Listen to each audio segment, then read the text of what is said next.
두 주간에 이렇게 필리핀에 다녀왔는데요. 원래는 당회 결의를 통해서 저도 이제 목회를 한 40년 가까이 하다 보니까 좀 이렇게 또 이렇게 약간의 좀 다운되는 부분도 있어서 1년에 한 차례씩 안식월을 정해 주셨어요, 장로님들이. 근데 안식월을 이제 좀 쉬면서 충전할 기회를 삼켜서 필리핀에 다녀오기로 했는데 한 달을 이제 빌기가 좀 교회가 좀 약간 무리인 것 같아서 한 달을 이제 세 번을 쪼개서 2월 달, 그다음에 6월 달, 10월 달 이렇게 해서 나눠서 이제 안식월을 갖게 되는데요. 그냥 안식월을 갖게 되는 것만의 의미가 아니라 제가 볼 때는 이제 그 선교에 남아 있는 인생을 선교로 좀 마무리를 하고 싶은 의미가 있어서 저희들이 이제 가서 2월 달과 10월 달은 이제 하나님의 말씀을 통해서 저들을 말씀을 양육하는 일들을 프로그램을 이제 설치를 하게 됐는데요.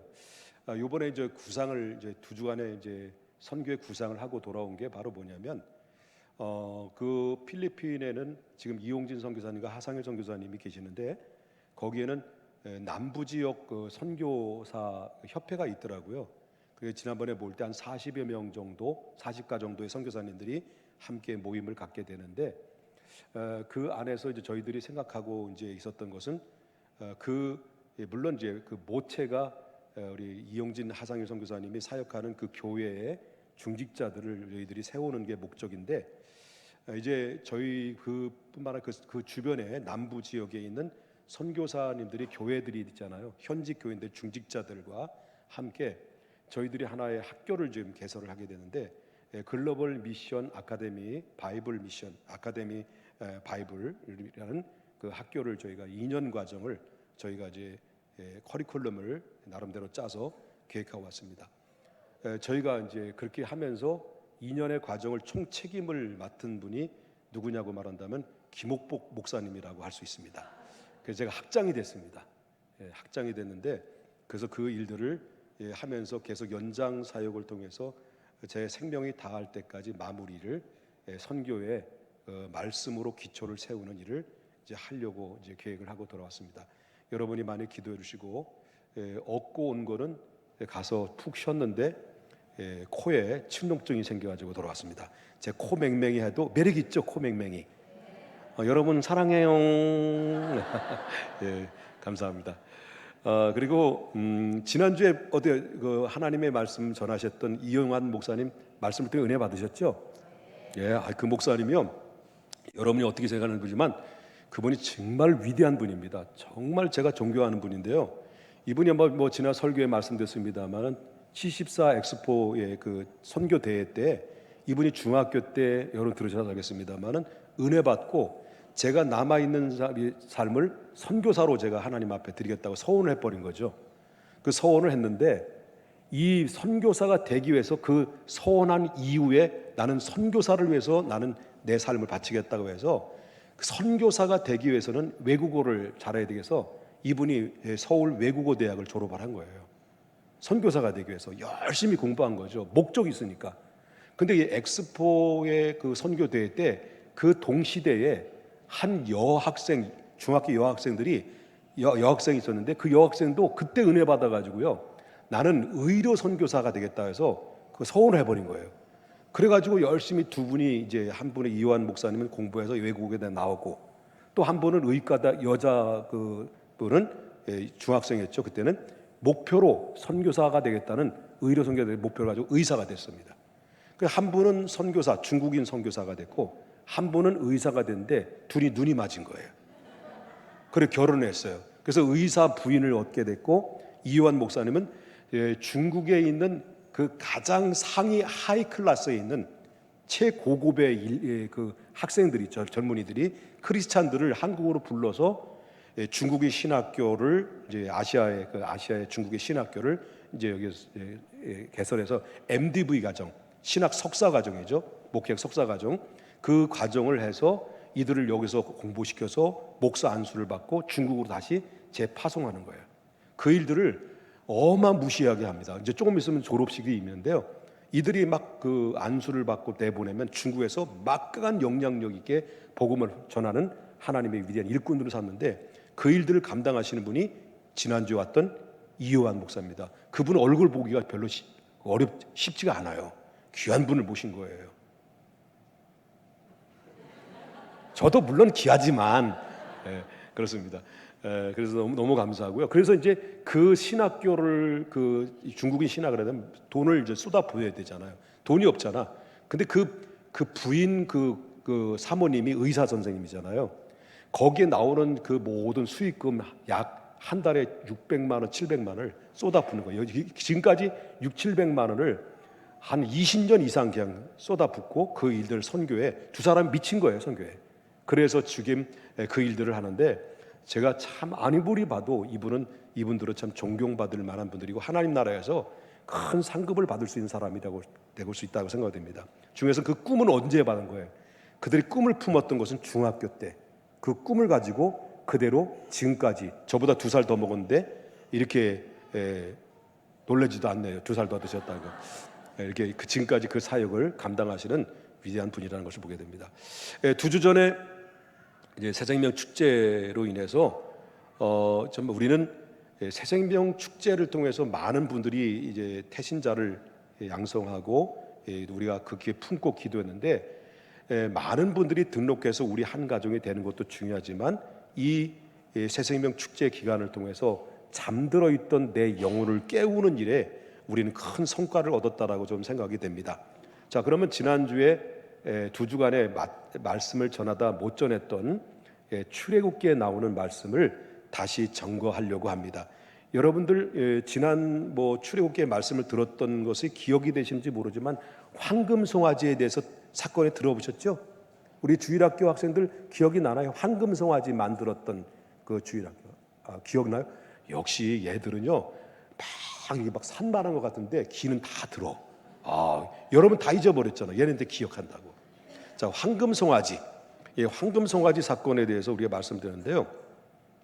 자, 그러면 모세는 지금 어디에 있냐면 시내산에 올라가 있어요. 시내산에 올라갔는데 그런데 시내산에서 올라갔던 모세를 기다리고 있던 장로님들 70명과 아론과 나답과 아비후 73인과 밑에서 기다리고 있던 이스라엘 백성들이 아무리 기다려도 이 모세가 내려올 생각을 하지 않는 거예요. 하루가 지나고 10일이 지나고 20일이 지나고 30일이 지나고 40일이 가까이 되는데도 불구하고 모세가 내려오지 않는 것을 보니까 그들의 생각이면 깜깜무소식인 모세를 보니까 아무래도 그들은 생각하기를 모세가 시내산에 올라가서 굶어서 아마 죽었나 보다 이런 생각이 들었던 거예요.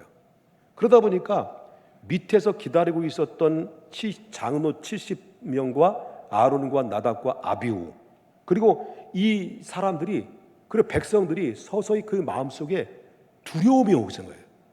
야, 어떻게 하지? 큰일 났다. 모세가 없으면 우리는 어떻게 앞으로 어떤 방법으로 우리가 가나안 땅으로 들어가지? 라고 하면서 그들은 두려움이 앞서게 된 거죠. 그러다가 이스라엘 백성들이 두려움이 막 폭발하니까 그 아론, 모세가 죽으면 그 다음에 누가 지도자가 되냐면 아론이 지도자거든요. 모세 다음에 아론이거든요. 그 백성들이 그 전부 다 이 아론에게 달라붙어가지고 달려들어가지고 막 하는 말이 아론이여 우리를 믿고 의지할 신을 만들어 주시오 라고 막 떼거지로 몰려가지고요 강력하게 아론에게 밀어붙이면서 요구를 하는 거예요. 신을 만들어 달라는 거예요. 하나님도 모세도 필요 없습니다. 애굽에서 우리를 인도할 그 신을 만들어 주십시오라고 그들은 이스라엘 백성들은 막 계속해서 쪼는 거예요. 아론을. 그러니까 이 아론은 그 말을 듣고 어쩔 수 없이 막 밀어붙이니까 그래서 결국 그러면 너희들 애굽에서 나올 때 금덩어리 있지 않냐? 다 애굽에서 받아왔던 이 금가락지, 코가락지, 기가락지 모든 걸 다 가져와라 그러면. 그래서 백성들이 또 가지고 있었던 코가락지 다 기가락지 다 빼가지고 아론 앞에 다 던져버린 거예요. 다 바친 거예요. 그러니까 아론은 그 걷어들였던 그 어마무시한 산더미처럼 쌓여져 있던 백성이 낸 거죠. 산더미처럼 쌓여있던 금덩어리를 불로 녹여요. 녹여가지고 이제 하나씩 조각칼로 딱 조각을 하면서 만들었는데 그 어마무시한 큰 그 황금 덩어리를 이제 형상을 만드는 거예요. 그 황금 덩어리 형상을 만들어 놓은 그 형상이 바로 뭐냐면 2주 전에 제가 설교했던 황소예요. 황구소예요. 황금 덩어리 황소를 만들어 놓은 거예요. 그러니까 백성들이 다 작품을 황금 황소를, 다시 말한다면 황금 송아지를 딱 만들어 놓은 것을 딱 백성들이 바라보니까요, 백성들이 막 언제 기다렸다는 듯이 막 일어나면서 이는 바로 너희를 애굽에서 인도해는 우리의 신이로다 라고 말이 떨어지자마자 백성들은 그 자리에서 막 마시고 춤을 추고 광란의 춤을 추게 하셔요. 그래서 막 덩실덩실 춤을 추면서 이 황금 덩어리 송아지 앞에 그들은 막 미친 듯이 그냥 광란한 광란한 춤을 추기 시작하는 거죠. 그렇다면 그들이 광란한 춤을 추었다는 것은 뭘 의미하냐면요, 광란한 춤이죠. 엄청난 춤을 추게 되죠. 그 춤을 췄다는 것은 그때 당시 애굽에서는 원래는 이스라엘 백성들이 애굽에서 430년 동안 무슨 살이를 했어요? 예? 종살이를 했단 말이에요. 종살이를 했었는데 그때 당시에 종살이를 했을 때 그 애굽의 백성들이, 애굽의 전 나라가 신으로 섬기는 게 있었어요. 그 신으로 섬기는 것이 바로 어떤 신이냐면 소를 섬겨요. 성묘. 그 소는 그때 당시에 애굽에 풍요를 가져다 준다라고 해서 그들은 풍요의 신으로, 이 애굽 땅의 백성들은 풍요의 신으로 소를 믿었어요. 그러니까 이 이스라엘 백성도 그 애굽 땅에서 풍요의 신을, 소를 믿는 그 가운데 애굽에서 종살이를 430년 동안 했으니까, 물론 그들에게 마음속에는 하나님을 조상 대대로 믿었지만 하나님을 까다마득하게 잊어버리고 세월에 묻혀서 이슬비에 옷 젖듯이 애굽의 영향을 그대로 받은 거예요, 이스라엘 백성들. 그러다 보니까 이 풍요라의 신이라는 이 신의 이 황금 송아지를 딱 바라보니까 옛날에 애굽의 백성들이 섬겼던 것이 떠오르기 시작하면서 이 풍요라고 하는 이 풍요를 그 황금 송아지를 통해서 풍요를 준다고 해서 이 풍요를 풍성하게 얻으려고 한다면 음과 양이 결합을 해야 된다는 거예요. 결합을 한다. 그러면 그 음과 양이 결합을 해야 된다는 것인데 이 열매를 풍성하게 맺기 위해서는 황금 송아지 앞에 뭐를 해야 된다면 거시기 행위를 해야 된다는 거예요. 예, 이제 아이들 때문에 이런 말이 좀 구체적으로 못하는 것을 양해해 주시기 바라겠고요. 거시기 행동.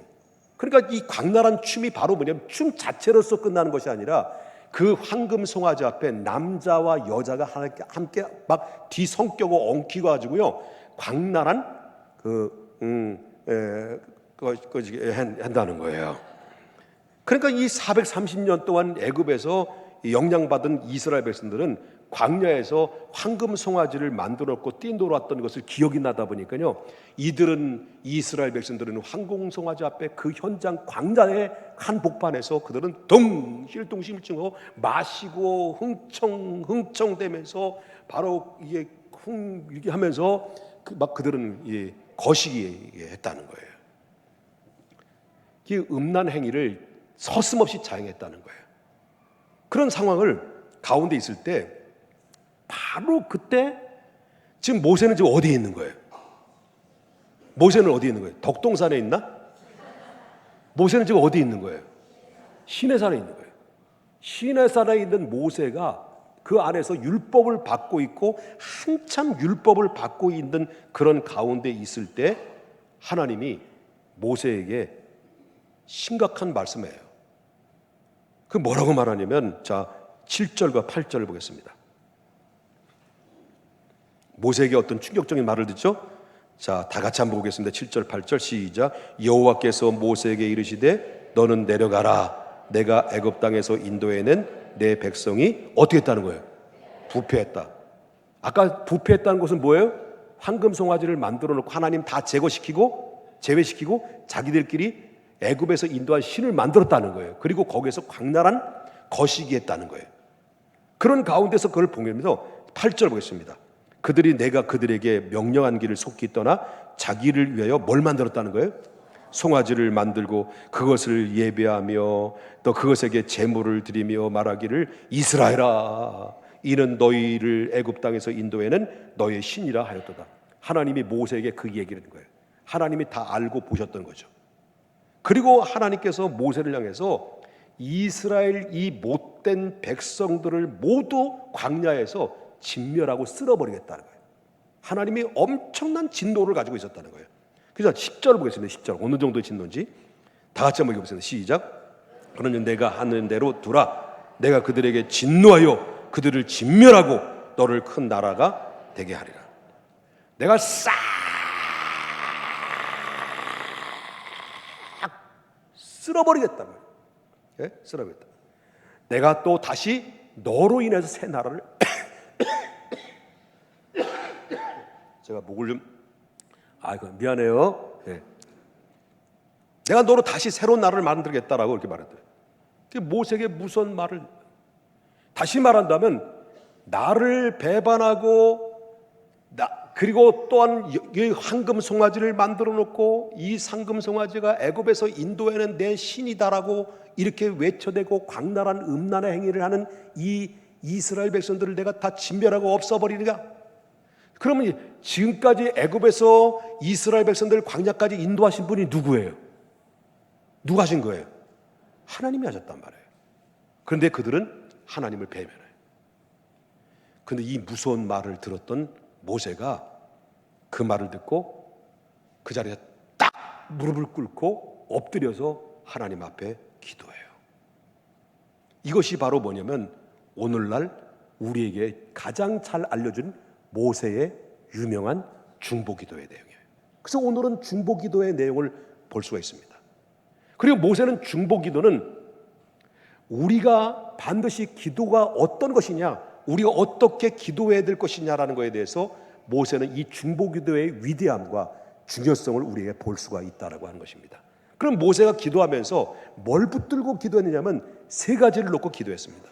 세 가지를 붙들었는데 첫 번째는 바로 뭐냐고 말한다면 하나님의 은혜를 붙들었어요. 하나님의 은혜를 붙들고 하나님 앞에 용서해달라고, 저들을 사해달라고 하나님 앞에 중보하며 기도하는데 11절을 보겠습니다. 11절 다 같이 한번 보겠습니다. 시작. 모세가 그의 하나님 여호와께 구하여 이르되 여호와여 어찌하여 그 큰 권능과 강한 손으로 애굽 땅에서 인도해 내신 주의 백성에게 진노하시나이까? 이 말은 거예요. 여호와여 어찌하여 그 큰 권능과 강한 손으로 애굽 땅에서 인도해 내신 주의 백성을 진노하시려나이까? 쉽게 말하자면 여호와 하나님 맞습니다. 맞습니다. 원래 이스라엘 백성들은 대단한 사람들도 아니고 약하기 짝이 없는 존재들이며 악한 존재들 맞습니다. 저도 인정합니다. 그럼에도 불구하고 하나님께서 그들의 큰 은혜를 베풀어 주셔서 강한 손을 펼쳐 주심으로 말미암아 애굽 땅에서 430년 동안 종사를 했던 그들을 하나님의 능력으로, 하나님의 권능으로, 하나님의 은혜로 탈출시켜 주지 않았습니까?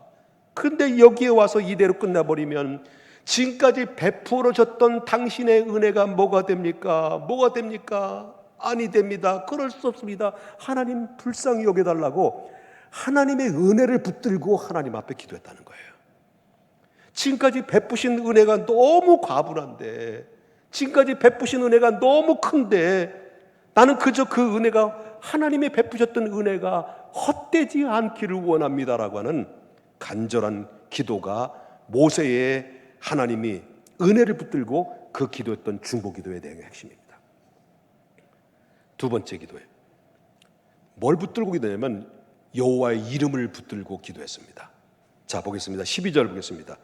자, 11절도 어찌하여 이랬던 것처럼 12절도 뭐부터 나와요? 다시 시작. 어찌하여 해야지. 시작. 어찌하여. 그렇죠. 예. 뭘 붙들고 기도한 거예요? 여호와 이름. 어찌하여 애굽 사람들이 이르기를 여호와가 자기의 백성을 산에서 죽이고 지면에서 진멸하려는 악한 의도로 인도해내었다고 말하게 하시려 하나이까.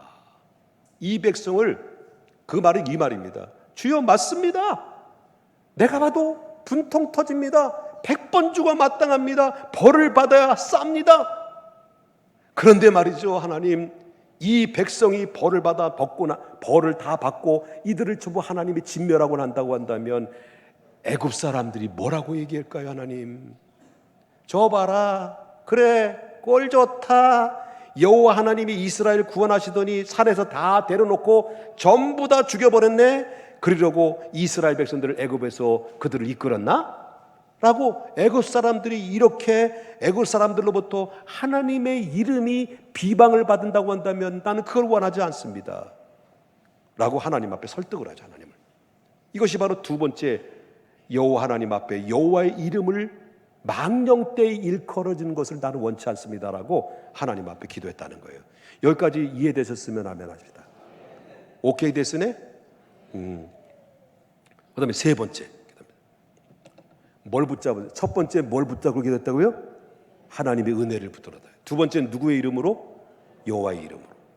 세 번째는 하나님의 약속을 붙들었어요. 자, 보겠습니다. 13절 보겠습니다. 자, 시작. 주의 종 아브라함과 이삭과 이스라엘을, 자, 여기까지입니다. 자, 모세가 뭘 붙들었냐면 주의 종 아브라함과 이삭과 이스라엘을 기억하소서. 자, 이 기도는 어떤 기도냐면 하나님께서 이스라엘 백성들을 구원하시기 위한 그 계획을 지금으로부터 약 500년 전에 아브라함에게 약속하시지 않았습니까? 이스라엘을 애굽 땅에서 구원해서 하나님의 나라를 이룬다라는 약속을 이미 우리의 조상이었던 아브라함에게 약속을 해주지 않았습니까? 그 약속은 언제 해주셨느냐면 지금으로부터 오늘 본문의 말씀 500년 전에 이 약속했다는 거예요. 그 약속이 어떤 약속이냐면 이미 창세기 15장 13절과 14절에 나오는 얘기죠. 자, 보겠습니다. 여호와께서 아브라함에게 이르시되 너는 반드시 알라 내 자손이 이방인에게 뭐 된다는 거예요? 객이 되어 그들을 섬기겠고 그들은 몇 년 동안? 400년 동안 내 자손을 괴롭히리라. 아브라함이 그 애굽 땅에 내려왔을 때 애굽 땅에서 430년 종사를 하기 100년 이전에 주셨던 말씀인데 100년 전에 이스라엘 후손들이 애굽 땅에서 바로 이방인의 객이 되고 그 애굽 사람들은 너희들을 400년 동안 괴롭히게 될 것이다라고 이미 했단 말이에요. 그래놓고도 14절에 보니까 그들을 섬기는 나라가 되고 징벌할지며 그 외에는 내 자손이 큰 재물을 이끌고 나오게 될 것이다라는 이 말씀을 했다는 거예요. 자, 이 아브라함에게 지금으로부터 500년 전에 이 언약했던 약속은 어떤 약속은 단순한 약속이 아니었다는 거예요. 그는 아브라함을 통해서 먼 훗날에 죄에서 구원하기 위해서 아브라함의 씨로 인하여 그리스도를 보내게 되겠다는 거예요. 그 얘기를 한 거예요.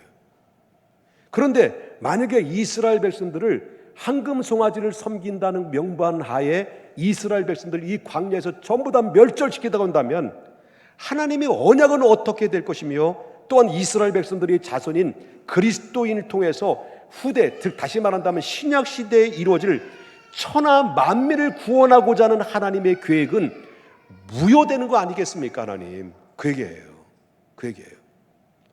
이런 사실을 생각할 때 모세는 이스라엘 멸망은 단순히 민족의 멸망의 차원이 아니라 먼 훗날 구원할 하나님의 계획이 심각한 영향을 받을 수 있다는 것을, 이건 기정사실화된 것을 모세는 직감하고 깨달았다는 거죠. 그래서 이것은 인간이 뭐 한 두 사람 뭐 몇 명 생명을 구원한 문제가 아니라 하나님의 이 아브라함에게 약속했던 것은 전 예수 그리스도 아브라함의 씨를 통해서 전 인류를 구원하기 위한 하나님의 계획에 달려 있는 것이기 때문에 지금 상황이 생명에 달려 있는 것 때문에 급박한 상황이라는 것을 아브라함은 직감을 한 거예요.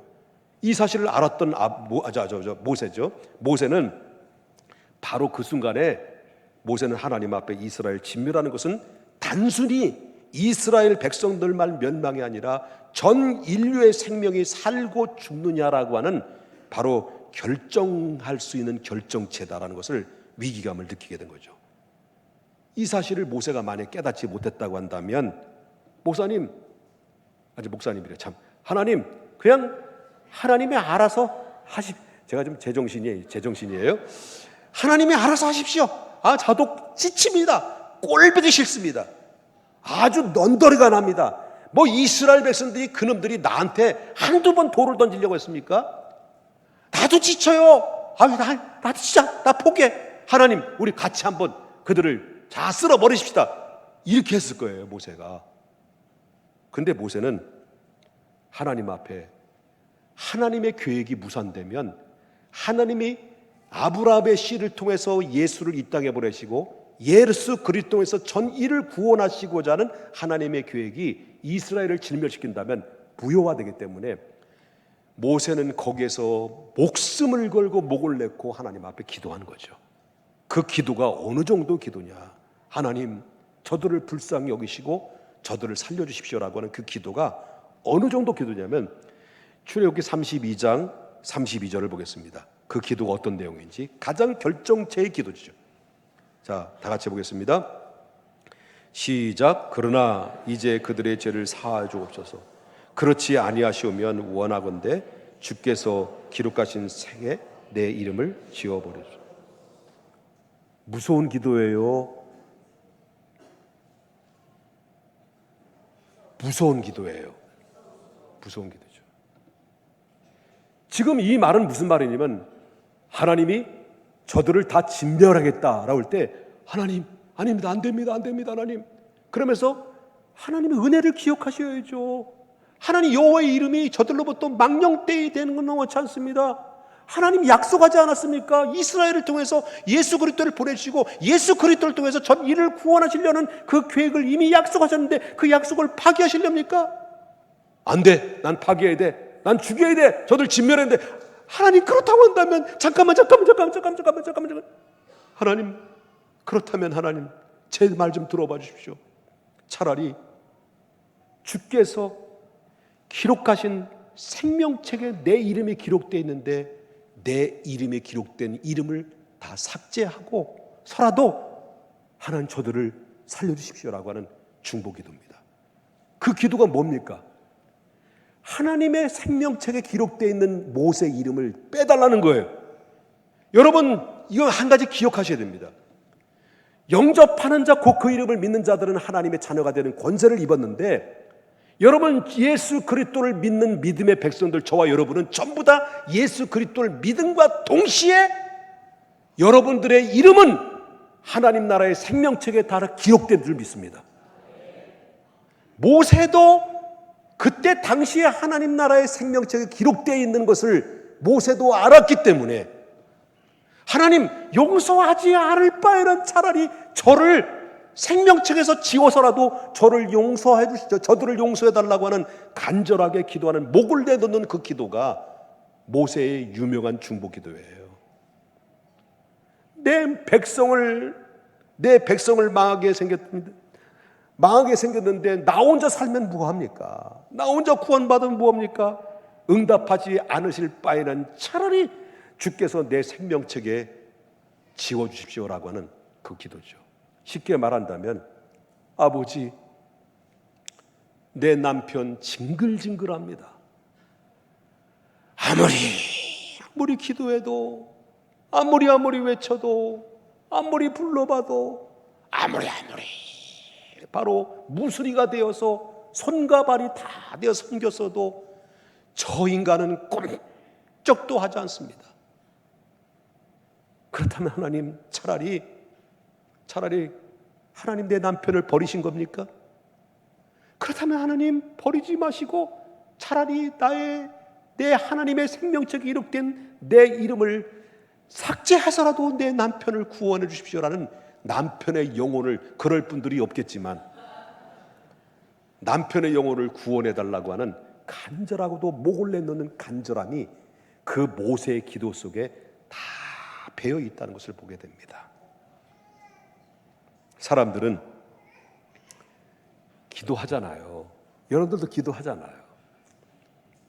물론 기도를 많이 안 하시지만 근데 여러분, 안 하던 기도조차도 조금이나마 하는 그 기도는 어떤 기도일까요? 대부분요. 그 무게감이 나의 유익을 위한 기도일까요? 하나님의 영광을 위한 기도일까요? 보면 대부분 하나님, 우리 아들을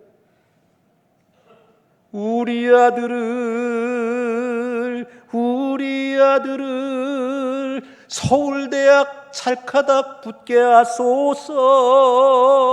아버지여, 우리 딸을 재벌 총수의 마누라가 되게 하소서. 우리는 기도의 중심들이 다 그런 자기의 유익, 우리의 유익을, 이 땅의 현세적인 축복을 구하는 기도의 무게가 많이 있지 않습니까? 그러나 모세는 자기 이익을 내려놨습니다. 그리고 하나님의 은혜를 붙듭니다. 그리고 여호와의 이름을 붙듭니다. 그리고 언약을 붙들고 기도합니다. 이것이 바로 모세의 중보의 위대한 기도입니다. 결국에는 목을 내놓고 기도하는 그 기도를 하나님이 들으신 거예요. 우리 주일학교 다 듣고 있죠? 사랑합니다. 4층 뭐 있다고? 그거 있어. 주일학교요, 여러분들이 앞으로 큰 힘을 되려면 공부도 잘해야 되지만, 그리고 또한 키도 커야 되지만, 얼굴도 이쁘고 잘생겨야 되지만, 가장 최고로 삼아야 될 것이 기도하는 어린이가 돼야 돼. 하나님이 여러분들의 기도를 듣기를 원해. 하나님이 여러분들의 기도를 다 들으시고 여러분들을 앞으로 크게 축복하실 거예요.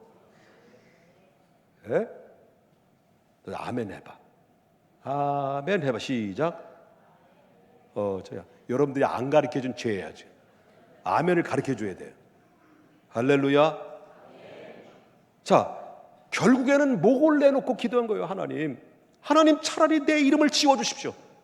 그리고 그 대신 그들을 구원하십시오. 그들을 살려주십시오. 하나님이 언약 약속을 지켜주십시오 라고 하나님 앞에 기도했을 때 그 기도를 들으신 하나님의 결론이 뭐냐. 자, 14절 보겠습니다. 여호와께서 그 모세의 기도를 들으시고 여호와께서 뜻을 어떻게 했다는 거예요? 돌이켰다는 거예요. 뭘 돌이켰다는 거예요? 예? 이스라엘을 진멸하고자 하는 뜻을 돌이켰는데 누구 때문에 돌이켰어요? 모세의 중보기도 때문에. 여러분, 세상을 살리는 사람들은 누구일까요?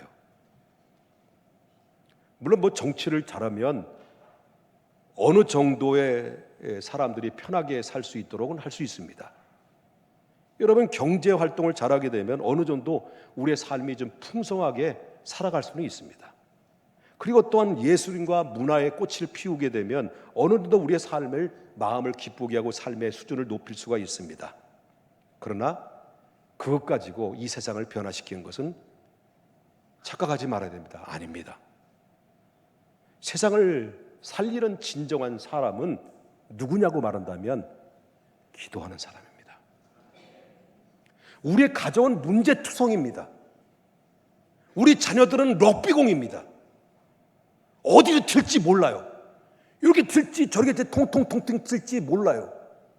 그리고 우리의 삶의 영역 속에 늘 불안합니다. 사람이 정신적인 사고가 바로 헷갈리는 시대 속에 살고 있습니다. 이런 문제투성이 속에서 살고 있는데 우리의 가정의 문제가 그런 문제가 아닙니다. 문제가 있다면 우리 가정을 위해서 중보하는 기도하는 사람이 없기 때문에 문제인 거지. 여러분, 우리 교회가 문제가 있다가는 바로 그 문제가 아닙니다. 교회를 위해서, 성도를 위해서, 나라와 민족을 위해서 기도하는 사람이 없기 때문에 문제인 겁니다. 여러분, 정치 믿어요? 야당, 여당, 진보, 보수 믿습니까? 개뿔이나 믿어. 다 그 나물의 그 밥이에요. 정치를 뭘 믿으려고 그래요? 신뢰하지 말아요. 정치는 믿음의 대상이 아닙니다. 착각하지 마세요. 뭘 믿어야 됩니까? 천지를 지으신 여호와 하나님을 믿고 이 세상을 움직이고 이 세상을 변화시키고 생사화복을 주장하시는 여호와 하나님 앞에 믿고 모세와 같이 중보하며 기도하는 사람이 있을 때 사회는 달라지고 가정은 변화되고 여러분 개인은 그 틈바구니 속에서 아름다운 축복의 꽃이 피는 것입니다. 기도하는 사람이 있으면 새로 시작할 수 있습니다. 문제만 바라보지 마시고요, 문제만 따라가지 마시고요, 우리의 시선을 하나님 앞에 고정해야 됩니다.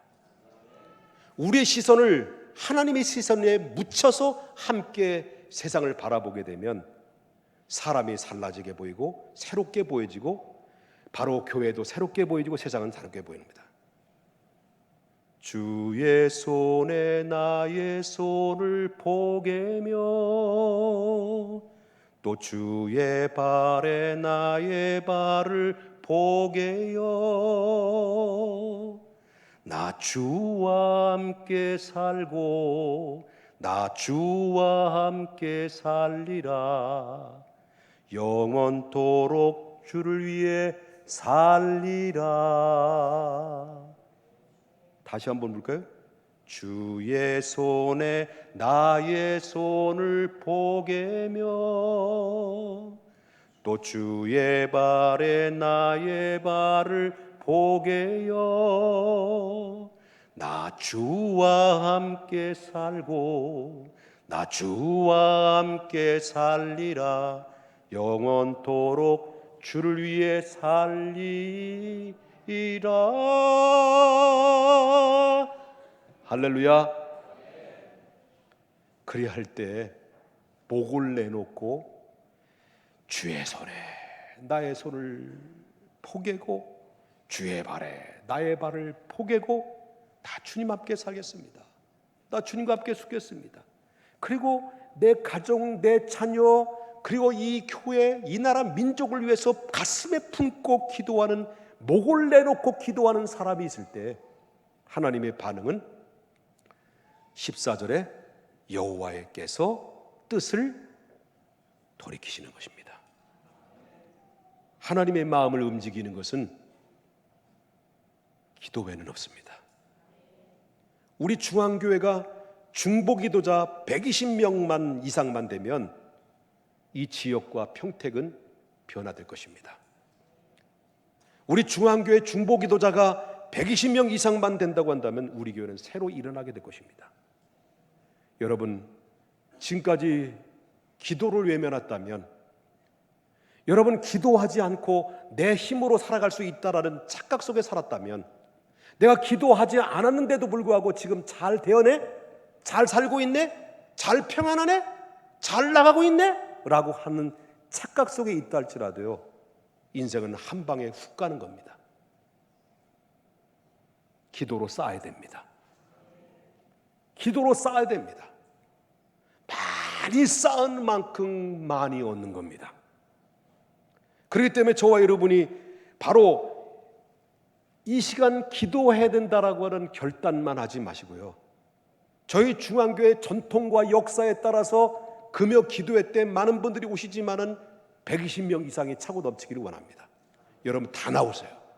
금요 기도회 여러분 뭐합니까? 배쭉 깔고 텔레비전에서 바로 뭐냐면 불륜 드라마나 보지 마시고요,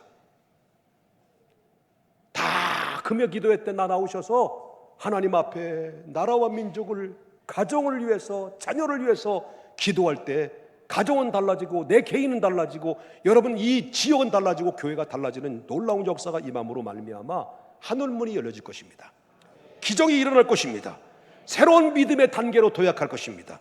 지역사회에 넘어서 세계 선교 지역까지 막강한 선한 영향력이 펼쳐지게 될 것입니다. 그렇기 때문에 여러분 결단만 하지 마시고 다 지금 결단하지 마시고요, 결단해야죠. 결단하시고 금요 기도회, 그리고 하나님은 다 나와서 기도에 동참하셔야 됩니다. 여러분 안수 집사님들 되면 뭐합니까? 새로 권사님들 되면 뭐합니까? 장로님들 되면 뭐합니까? 10시에 그렇게 광고를 계속 보내는데도 불구하고 계속 떠들어라, 나는 안 한다 라고 버티고 있는 신임 안수 집사님들이요, 권사님들이요, 깨어나라, 일어나라, 회개하라, 천국이 가까웠느니라. 4층에 매 주일 10시에 하나님 앞에 중보하는 여러분들의 기도가 될 때, 여러분들의 중보 기도를 하나님이 들으시고 예배 드리는 모든 예배 순간순간마다 하나님이 기뻐하시고 마음껏 복을 내려주시지 않겠냐는 거예요. 여러분 자녀들, 여기 있는 자녀들 지금 예배 잘 드리는 건지 모르겠네. 잘 드리고 있네. 이 아이들이 중보 기도를 다 받고 자라는 거예요. 너무 앞으로 10년 후에 얘들은요 20세 이상 되는 거예요. 미안하다, 너무 올렸다. 15살 20살? 그래 30살. 아니 다 훌륭한 사람들. 여러분 10년을 되는 거예요. 여러분 앞으로 우리 중앙교회 여러분 교회는요 웹 3.0 시대, 4차 산업 시대에 접어듭니다. 앞으로는 우리 한국교회도 문제가, 앞으로 저는 이제 물론 가지만 다음 세대들이 해야 될 일이 바로 뭐냐면, 메타버스를 통해서, 아바타를 통해서 이제는 직장을 직접 현장에 갈 필요가 없은 시대예요. 가상 시대 속에서 이 가상인지 바로 현실인지 구분할 수 없는 시대 속에 앞으로 펼쳐지게 됩니다. 이런 가운데 많은 직장들을 잃어버려요. 새로운 직장이 등장이 됩니다. 새로운 변화가 일어나는, 새로운 시대가 임합니다. 이런 시대 속에서 교회는 앞으로 그 새롭게 시작할 4차 신학 시대 속에 어떻게 대응하고 어떻게 일을 해결해 나가야 될 것인지 교회는 심각하게 고민하고 미래의 5년 후에 10년 후에를 내다보면서 준비하지 않으면 안 된다. 개인도 마찬가지입니다. 여기 있는 다음 세대 시대는 우리가 알 수 없는, 상상할 수 없는 시대가 들어옵니다. 여러분 드론을 통해서 택시가 와요. 그리고 무인 차들이 딱 버튼만 누르면 평택 4로 124 번지 LG 덕동 아파트 정문 앞에 딱 데려다 줘요. 이런 시대 속에 살고 있는데 영성은 무너지고 교회는 문을 닫게 될 것이고, 그리고 마지막 하나님을 믿는 믿음이 희귀성을 가지고 있기 때문에 마치 천연 기념물처럼 남아있을 수 있는 이런 시대 속에 살고 있는데, 여러분 우리 중앙교회 기도함으로 말미암아 끝까지 살아남아서 주님 나라 임할 때까지 주 예수여 오시옵소서라고 두 손 번쩍 들고 주님을 맞이할 수 있는 하나님의 사람 되어야 됩니다. 기도의 부르심 앞에 우리 모두가 작은 몸짓으로 하나님 앞에 반응으로 응답해야 됩니다. 모세처럼 다시 일어나고, 그리고 또한 우리 모두 하나님이 정말 하나님의 진멸이 아니라 다시 축복과 회복의 역사가 여러분의 중보 기도를 통해서 다시 회복되고 다시 살아나서 하나님의 충만한 복이 앞으로 여러분 2000년 시대를, 이후의 시대를, 앞으로 미래 시대를 이끌어가는 주인공들이 다 될 수 있기를 주님의 이름으로 축복합니다. 걸어가신 하나님 아버지,